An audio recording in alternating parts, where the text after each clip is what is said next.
صباح الخير لكل اللي عم يسمعونا عبر التردد 103.5 على أثير إذاعة بوير اف ام. أهلا وسهلا فيكم. صباحاتكم خير وسلامة وأمان. مثل ما عودناكم بسلسلة من الحلقات بما تخص الصحة النفسية.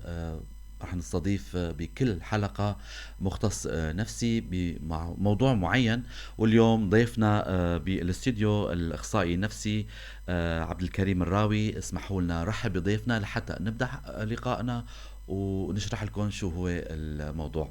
صباح الخير الإخصائي النفسي عبد الكريم الراوي. صباح النور. شكرا على هاي الاستضافة الكريمة. أنا كتير سعيد بوجودي معكم هاليوم. مستمعينا، مثل ما ذكرنا هي عبارة عن سلسلة حلقات بتخص الصحة النفسية، وكل يوم رح نحكي عن بكل حلقة عن موضوع معين. وحلقتنا لليوم وعنواننا بالخط العريض اليوم الصحة النفسية وإدارة الضغوطات النفسية. بوجه سلامي لكم من وراء ميكروفون عماد خلف وزملائي بالكنترول أميرة ودلو. وخلونا نبلش لقائنا بداية. هلا كتير نتعرض بحياتنا لضغوطات نتيجة كثرة المسؤوليات والمهام وتغير الأحداث من حولنا، وهي التغييرات لا شك أنه لها تأثير على حياتنا، ولا سيما على الجانب النفسي. اليوم مع ضيفنا رح نتعرف أكثر على تأثير هي الحالة على الفرد والمجتمع. بداية ضيفنا الكريم عبد الكريم الراوي الأخصائي النفسي. شو بتعني لنا الصحة النفسية وما علاقتها بالضغوطات النفسية؟ شكرا لك على هذا التقديم الاستضاحي بداية. السؤال المهم اللي ممكن نبلش فيه بداية إنه نحكي عن الصحة النفسية بشكل عام، وكمان نحكي عن الضغوطات النفسية وماذا تعني الصحة النفسية وماذا تعني الضغوطات النفسية وشو علاقتها بالصحة النفسية. هلا بالبداية الصحة النفسية إذا بدنا نحكي عنها بالمعنى الأكاديمي النفسي، هي حالة من التوازن النفسي والعاطفي يلي الإنسان من خلالها يكون قادرا على معرفة قدراته وإمكانياته وتوظيف هذه الإمكانيات والقدرات لمواجهة أحداث أو مواقف الحياة، وكمان العمل والإنتاج، وكمان التواصل مع الآخرين. نعم. هلا بمعنى آخر ممكن نعرف الصحة النفسية على أنه قدرة الفرد على التكيف والتأقلم مع هذه الأحداث والمواقف اللي بتصير بحياة الإنسان. بحب نوه هون بموضوع الحكي عن الصحة النفسية أنه في عدة تعاريف. أحيانا التعاريف بتكون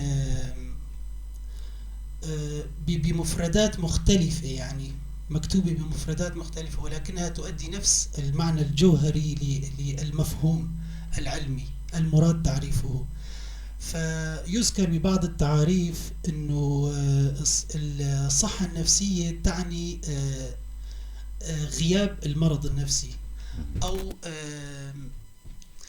التعريف بعض التعريف التالية بتقول أنه الصحة النفسية لا تعني غياب المشكلات النفسية، ولكن تعني قدرة الإنسان على مواجهتها والتعامل معها بشكل صحي وسليم. هون بحكم عملي كتير عم نسأل من كتير ناس أنه هل في تعارض أو بيسألوا دائما أنه الصحة النفسية تعني أنه الإنسان يكون عنده مرض نفسي، ولا الصحة النفسية بتعني أنه الإنسان لازم ما يكون عنده مرض نفسي، ولا يكون عنده مشاكل وتحديات، ولا ما يكون عنده مشاكل وتحديات. هل التعريف هون بيوضح هالشيء. لما التعريف الأول بيقول إنه الصحة النفسية تعني غياب المرض أو الاضطراب النفسي، والتعريف الثاني لما بيقول إنه الصحة النفسية لا تعني غياب المشكلات، فهون بيصير اللبس عند القارئ إنه طيب ليش لما هو بيعتبر إنه المشكلات والاضطرابات النفسية هي نفس المعنى. ولكن هون الفكرة اللي بدي أوضحها وكتير مهمة، إنه المشكلة لا تعني المرض النفسي أو الاضطراب النفسي. المشكلة عبارة عن حدث أو موقف، ولكن الاضطراب النفسي هو عبارة عن حالة يعيشها الفرد، حالة يملأها الخلل والمشكلات وتأثيرات نفسية وجسدية تظهر على الإنسان وتؤدي إلى ممكن تسبب له يعني مشكلة في أدائه لمسار حياته والمهام المطلوبة منه بالحياة. تماما. هلا تفضل استاذ. عفوا، قبل ما ننتقل لأي فكرة تانية، نعم، بحب أحكي كمان عن مفهوم الضغط النفسي لحتى نربطه بمفهوم الصحة النفسية وكيف يكون إدارة الضغوط النفسية. هلا الضغوط النفسية بشكل عام كتعريف نفسي أكاديمي هو عبارة عن استجابة فيزيولوجية نفسية معقدة. هاي الاستجابة بتصير لما الدماغ بيستقبل موقف أو حدث معين ويفسر هذا الموقف على أنه تهديد أو يتجاوز قدرات وإمكانات الفرد. فإذا فسر هذا الموقف على أنه يتجاوز قدراته وإمكاناته للتعامل مع هذا الموقف، هون بيظهر شعور الضغط النفسي. تماما. نعم. حابب أذكر مستمعينا للي عم يسمعونا، للي جديد انضموا لنا، صباحكم خير وسلامة ومحب من إذاعة بويرة اف ام. طبعا برنامجنا هي عبارة عن سلسلة حلقات بتخص الصحة النفسية، واليوم موضوعنا مهم جدا انه هي الصحة النفسية وإدارة الضغوطات النفسية مع ضيفنا الأخصائي النفسي عبد الكريم الراوي. عم يعني بلشنا بالموضوع، هلا وصلنا لمحور او خليني يعني خطر على بالي سؤال. انتم حضرتكم هلا حكيتوا عن كثير من الأحداث والمجالات بالحياة اللي هي عم تسبب للإنسان ضغط نفسي. شو هي هالمجالات وهالأحداث المسببة للضغط النفسي؟ نعم. هلا بالحكي عن هو بالعادة يعني المراجع الأكاديمية العلمية يذكر أنه أسباب لكل مشكلة ولكل مرض هناك ذكر للأسباب، ذكر للأعراض. هلا هون بصراحة أنا بفضل كلمة المجالات أو الميادين اللي بيظهر فيها مواقف تستوجب حدوث إحساس الضغط النفسي أو التوتر والستريس، أكثر ما أنه أسميها أسباب. ليش؟ لأنه هلأ بعد ما نذكرها بنشوف أنه نحن معرضين للضغط النفسي بشكل لحظي وبشكل يومي وبكل مجالات الحياة. على سبيل المثال إذا حبينا نقسم المجالات اللي ممكن نتعرض فيها لتفسير تهديد أو خطر أو شعور بضغط، لنقول مثلا بمحيط العائلة. مثلا محيط العائلة، كل فرد من العائلة له مسؤوليات، يعني نعم. يقع على عاتقه مهام ومسؤوليات وأمور يجب أن يقوم فيها وهو بحكمه فردا من هاي العائلة، إن كان صغيرا أو كبيرا. يعني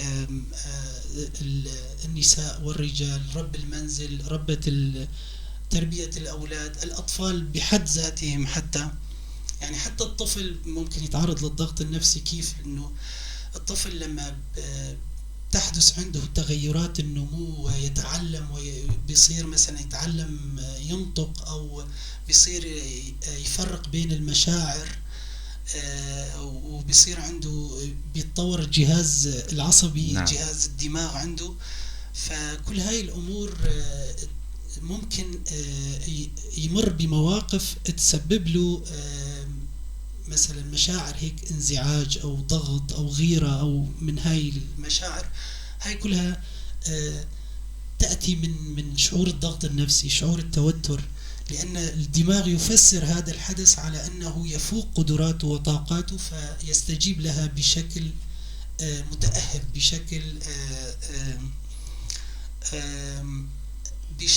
فيه يعني في متغيرات بيولوجية ونفسية كثيرة راح نجي على ذكرها لما بدنا نجي ونحكي عن آلية تأثير الضغوطات النفسية. بمحيط العمل مثلا، أي إنسان بيروح على عمل عنده مهنة كذا ممكن يواجه مواقف وتغيرات بالعمل يفسرها الدماغ على أنها تهديد فتولد عنده شعور الضغط النفسي. في مجال حتى على الصعيد الشخصي، مثلا كل إنسان له جواته طموحات أو أهداف، أو يسعى إلى تحقيق نجاحات، أو يخطط لأمور معينة بحياته. إذا مر بهاي المرحلة أو هاي المسيرة نحو الأهداف ونحو تحقيق الطموحات أو الرغبات، حتى إذا مر بلحظات فشل، لحظات صعوبات وتحديات، فهون هو بيشعر بالتهديد، وبالتالي يشعر بمشاعر الضغط النفسي والتوتر. كمان الوضع العام بشكل عام، يعني وضع مواضيع الشعور بالأمان، مواضيع الشعور بالاستقرار، مواضيع حتى الخدمات مثلا المتوفرة مثلا، إلى متى أو إلى أين وماذا سيكون غدا، أو كل ما يتعلق بالحياة الذي اليومية. سيتغير. نعم. توقع المتغيرات، كل هاي الأمور ممكن تسبب أو يفسرها الدماغ على أنها تفوق قدرات وإمكانات الفرد، وبالتالي يظهر عنده شعور الضغط النفسي. تماما. طيب أستاذنا الكريم، هلأ كيف أنه ممكن تأثر الضغوطات النفسية على صحتنا؟ نعم. هلا هون السؤال كتير بصراحة مهم، لحتى نعرف انه الضغط النفسي لأي درجة بيأثر علينا، لحتى ندرك انه لأي درجة لازم نهتم بموضوع الضغط النفسي. تماما. فبطبيعة الحال لو شفنا انه تأثيراته علينا خفيفة، فما رح ياخد منا هالجهد والوقت للاهتمام. بالضبط. ولكن إذا شفنا أنه مثلا هو تأثيراته كثير كبيرة وممكن يؤدي إلى مضاعفات خطيرة، فهون المنطق بيقول أنه نهتم بهذا الموضوع أكثر. فهلا رح نشوف أنه الضغط النفسي ممكن يؤدي إلى مشاكل كثير كبيرة. هون حابب اشرح خريطة عمل أو آلية حدوث الضغط النفسي من وجهة نظر الطب النفسي. مثلا كيف بيشرحها؟ بيقول انه مثلا الحياة مثل ما سبق وحكينا انه مليئة بالاحداث والمواقف.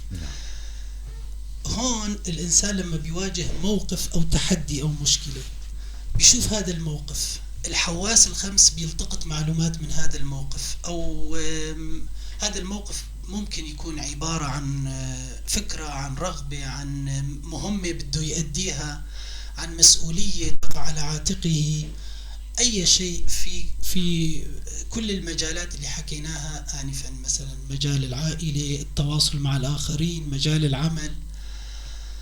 فهذا الموقف بيكون قدام الإنسان يرى هذا الموقف بحواسه الخمس. هاي المعلومات تنتقل للدماغ. الدماغ يحاول أن يفسر ويحلل هاي المعلومات.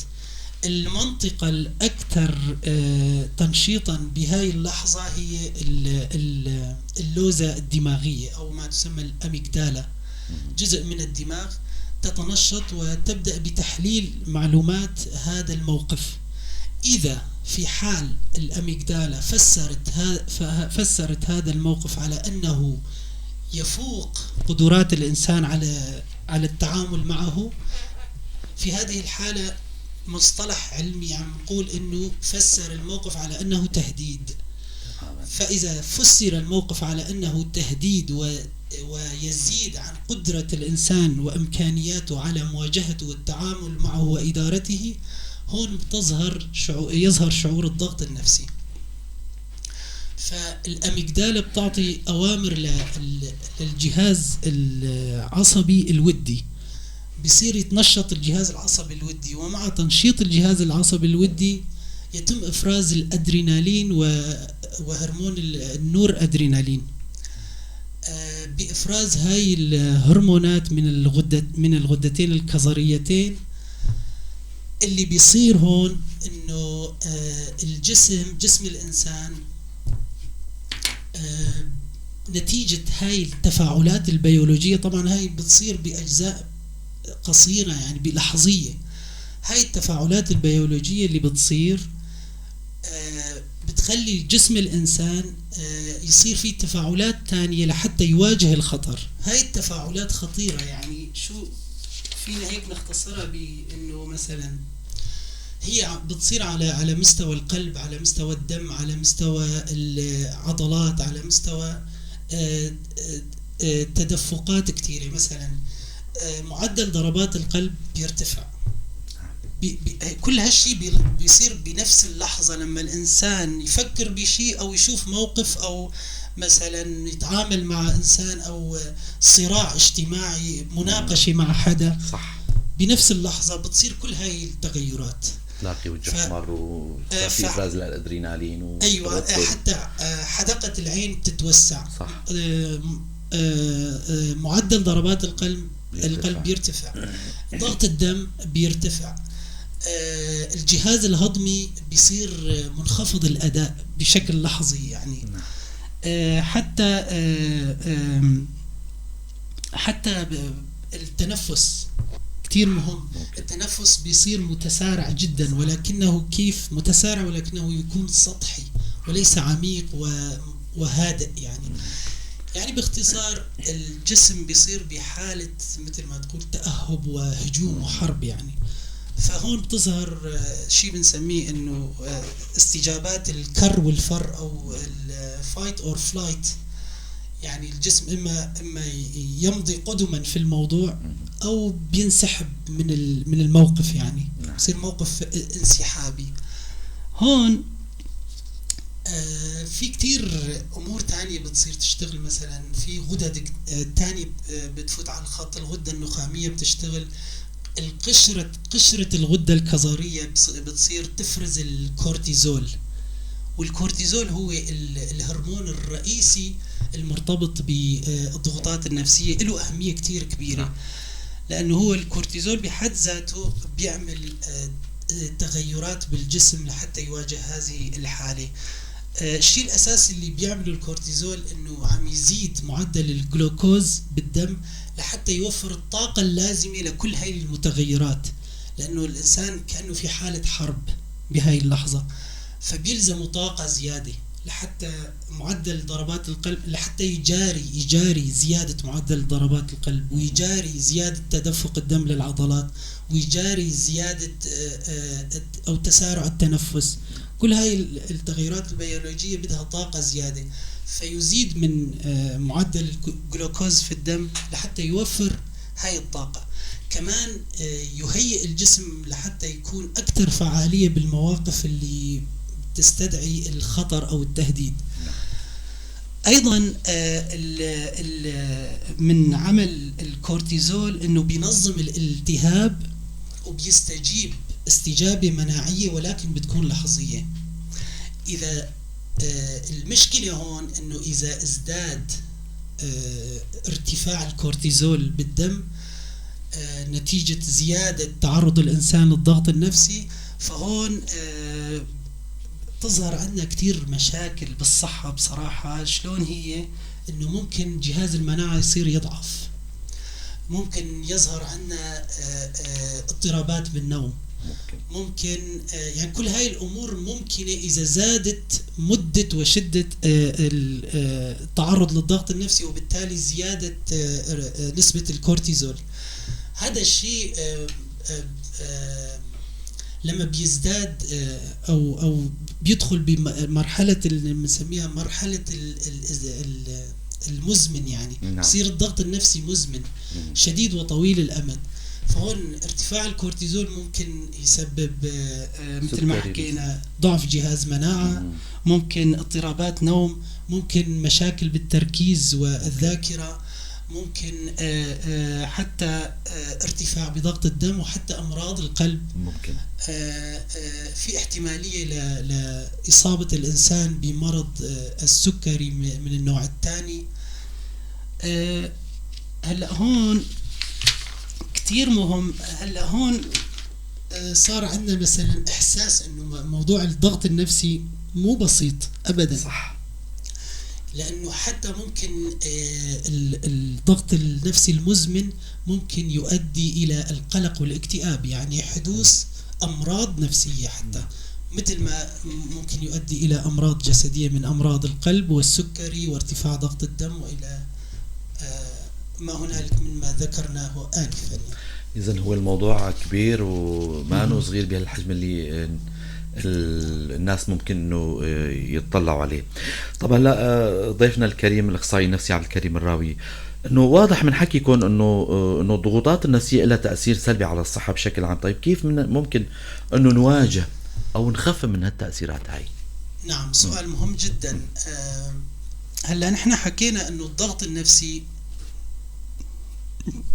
العفو، في ملاحظه انه الضغط النفسي التفسير النفسي، هلا نحن حكينا عن التفسير الطبي النفسي، هلا علم النفس بينظر الى الضغط النفسي انه العامل الاساسي بحدوث الضغط النفسي ليس هو الموقف بحد ذاته. نعم. لانه المواقف بتصير مع كل الناس، مع كل الافراد، ونحن دائما بنمر بمواقف، ولكن الضغط النفسي ينتج عن طريقة استجابة الفرد لهذا الموقف. انه في افراد مثلا احيانا بتقول في عدة اشخاص مروا بنفس الموقف، هذا تأثر فيه ببساطة، والثاني كأنه ما صار، ما تأثر فيه، يعني لا انزعج لا كذا لا. فهون العلم النفسي يفسر على ان الضغط النفسي ينتج من استجابة الفرد، يعني من طريقة عمل الدماغ. اذا الدماغ فسر معلومات الموقف على انه تهديد يحدث ضغط نفسي، اذا ما فسرها على انه تهديد مر الموضوع بسلام، يعني لن يحدث هاي التغيرات اللي حكينا عنها. كل هاي التغيرات لن تحدث، لانه الضغط النفسي بالاساس لن يحدث للانسان. فهون ولكن الضغوطات النفسية لا مفر من حدوثها لأي إنسان، وبكل المراحل وبكل المجالات. لأنه طبيعة الإنسان أنه لما بيجهز لشيء جباري أنه بده طاقة، بده حماس، بده مثلا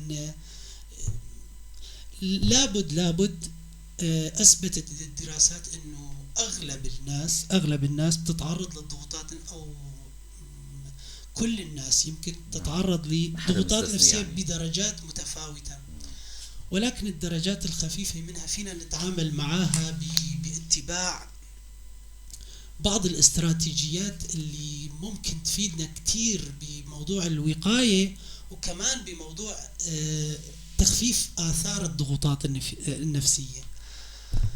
من هاي الاستراتيجيات المهمة كتير، منها مثلا وكتير مهمة هاي انه تنظيم الوقت وتحديد الأولويات بالحياة، لأنه كتير بيرتبط الضغط النفسي بإنجاز المهام الحياتية. فهاي المهام إذا شفنا أنه بتزيد عن قدراتنا وطاقاتنا وصعب كتير أنه نأديها، مهم جدا أنه ننظم الوقت ونحدد الأولويات، يعني ما تكون دايما حاضرة بإحساسنا وتفكيرنا أنه بدنا نعمل كل هاي الأمور. لما بنحط الأولويات ممكن نبلش بشغلة واحدة، يعني ما تكون كلها هيك ضاغطة علينا. فترتيب الأولويات كتير مهم. كمان ممارسة الرياضة كتير مهمة لحتى الجسم والجهاز العصبي المركزي الدماغ ما يفسر كل شيء على انه تهديد. شايف كيف انه نرجع على الفكرة الأساسية بالموضوع يعني. فممارسة الرياضة كتير مهمة، وخاصة انه تكون بانتظام. كيف تكون بانتظام؟ مثلا انه الرياضة تكون مستمرة، مثلا انتظام، انه تكون مناسبة لقدراتنا وامكانياتنا، انه ما تأثر بشكل سلبي علينا، انه تكون من النوع المحبب، يعني مو انه الرياضة نجبر حالنا عليها، انه الرياضات اللي بنحبها يعني. كتير مهم. النوم مثلا، موضوع النوم كتير مهم، انه يكون نومنا مريح ومنضبط. النوم الصحي فينا نحكي عنه معلومتين، طبعا كل استراتيجية من هالاستراتيجيات ممكن نحكي عنها بكتير معلومات وجوانب كتيرة منها، واستراتيجيات نتوسع فيها كتير. فباختصار مثلا النوم، موضوع النوم كيف يكون صحي، انه ننام ساعات كافية، ويكون نومنا مريح مثلا.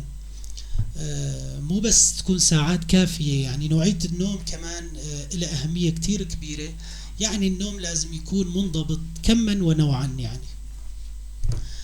كمان في عندنا استراتيجيات خفض التوتر أو اللي بنسميها تقنيات الاسترخاء الجسدي والتنفس العميق، كتير بتفيد بموضوع التوتر والضغط النفسي والتحكم فيه وإدارة الضغوط النفسية.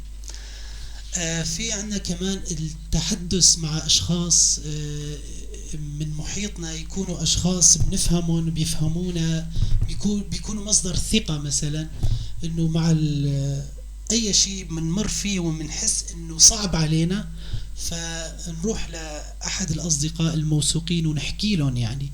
فهذا الشيء كتير مهم، وهي نصيحة علمية يعني لازم الإنسان يلتجئ إليها ويتبعها طبعا. الغذاء كمان كتير مهم طبعا، يعني له تأثير جدا، لأنه نحن حكينا هلا كيف بدي أربط مثلا الموضوع لما أقول الغذاء، شو دخل الغذاء بالشعور بالضغط النفسي والتوتر والمشاعر والأحاسيس والهاي. نحن حكينا بآلية عمل الضغط النفسي، إنه كيف الهرمونات والقلب بيشتغل، والجهاز الدماغ بيشتغل، والغدة الكظرية بتشتغل. يعني غدد كثيرة، غدد يعني اللي بيشترك بصناعة الضغط النفسي هو الجهاز العصبي والدماغ والغدد الصم. هاي الأجهزة الثلاثة بحاجة لبروتينات، بحاجة لفيتامينات، بحاجة لعناصر موجودة بالأغذية، بالغذاء المتوازن، من خضرة، من فواكه، من بروتينات، من دسم بنسب معينة يعني تعدل المزاج أو يعني تماما. هلا نحن بالعامية يعني بالعموم بنقول تعدل المزاج، ولكن هي بتشتغل على هاي الأمور لحتى تحسن المزاج توازنها يعني طبعا، وحتى تخفف من تأثير الضغط النفسي اللي بيصير يعني بتحسن، بتزيد من طاقة شغل هاي الغدد وهاي الهرمونات وعمل الدماغ لحتى يشتغل بسوية أعلى مثلا، فيكون تأثيره إيجابي أكثر عند حدوث المواقف اللي بتسبب ضغوطات نفسية أو بتسبب ضيق نفسي. نعم. ضيفنا الكريم، هلا موضوع انه حكيتوا عن بحكم عملكم يعني كاخصائي نفسي، اكيد عم تتعاملوا مع ناس متعرضين لضغوطات نفسيه وخاضوا هالتجربه وصارت معهم حالات نفسيه. طيب حابب اعرف منكم انه ايمت من المفروض انه الشخص يطلب المساعده، يلجأ للشخص المختص؟ انا حاسس انه انا حكيت هاي الفكره كثير ما عم كرر تماما. اكيد يعني اكيد يعني تماما مهم جدا طبعا انه الواحد بيتساءل احيانا انه الضغط النفسي هل هو كمان مرض نفسي وبحاجه انه نروح على طبيب او معالج نفسي لحتى هلا هون نحن حكينا انه الضغط النفسي اذا كان خفيف بنلجأ على للعادات اللي ذكرناها، الرياضة والتدابير وقائية أكثر من هي تكون ممكن علاجية، ولكن يعني هي بتخفف الآثار أكيد. نعم. وهي تستخدم حتى في العلاج، يعني بالعلاج النفسي المعالج بحد ذاته هو كمان راح يوصي بهذه العادات، إنه تفوت بأسلوب حياة المريض لحتى يوصل لحد التمكن أو المرونة والتحكم بمشاعر الضغط النفسي. هلا بالحكي عن الحاجة، إمتى يكون الإنسان بحاجة لأنه يستشير معالج نفسي؟ أكيد لما بتستمر المشاعر، مشاعر الضيق والتوتر لفترات طويلة. تمام؟ هاي المشاعر إذا استمرت لفترات طويلة وإذا سببت إنه نرجع لآلية تأثير الضغوطات، إنه الكورتيزول ارتفاعه زادت مدة ارتفاعه بالدم، أصبح مزمن مثلا، فازداد تعرض الإنسان ممكن للقلق أو الاكتئاب أو لأمراض القلب أو للسكري أو لكل هاي ضعف التركيز وضعف الذاكرة، وكل هاي الأمور بتصير تتأثر عند الإنسان. فإذا لاحظ إنه هاي التأثيرات بلشت تظهر عنده، فهون الحاجة ضرورية لمراجعة أخصائي نفسي طبعا. بنهاية اللقاء هذا الأخصائي النفسي السيد عبد الكريم الراوي، نعم، شو حابب توجه رسالة لمستمعينا ولمشاهدينا؟ والله أكيد أنا بتشكرهم كتير على وجودهم معنا، و الرسالة اللي بتخطر على بالي أكتر شيء إنه لسببين لازم نهتم بموضوع الضغوطات النفسية، إنه يمكن كمان سبق وذكرتها ولكن ليس مو بهالشكل، يعني إنه الضغوطات النفسية ممكن تحدث في كل مراحل الحياة وفي كل مجالات الحياة، هاي وحدة. ثانيا تأثير الضغوطات النفسية ما هو هين أبدا على النفس والجسد، وممكن أن يسبب كتير مشكلات جسدية وحتى نفسية، اضطرابات نفسية واضطرابات وأمراض جسدية للإنسان. فكتير مهم أنه نهتم بموضوع الضغوطات النفسية. لهيك أنا كتير بنصح أنه الأساليب اللي ذكرناها أو الاستراتيجيات اللي ذكرناها اللي هي بتبلش وقائية وبتنتهي علاجية، يلي هي الرياضة والغذاء المتوازن والنوم الصحي والاستراتيجيات الاسترخاء والتنفس العميق اللي كتير مهم بموضوع الضغط النفسي. وكمان بدي الفت نظر كمان انه لازم يكون عندنا دائما بكل مراحل حياتنا وبكل اداء لمهمات الحياة يكون عندنا فترات استراحة وفترات ترفيه،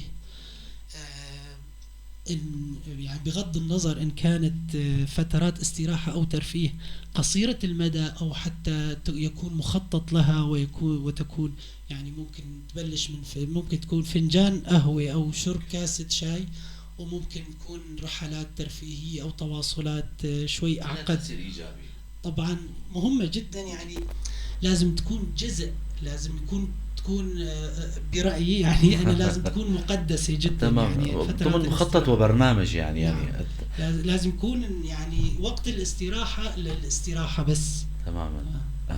بنهاية اللقاء هذا بتشكر كتير الأخصائي النفسي سيد عبد الكريم الراوي على هالمعلومات القيمة وهالحضور الجميل. شكرا لكم. شكرا لحسن استماعكم مستمعينا ومتابعينا. كنت معكم من وراء الميكروفون عماد خلف وزملائي بالكنترول أميرة ودلو. على أمل نلقاكم الأسبوع القادم ضيف جديد وحلقة جديدة. تضلوا بخير وسلامة.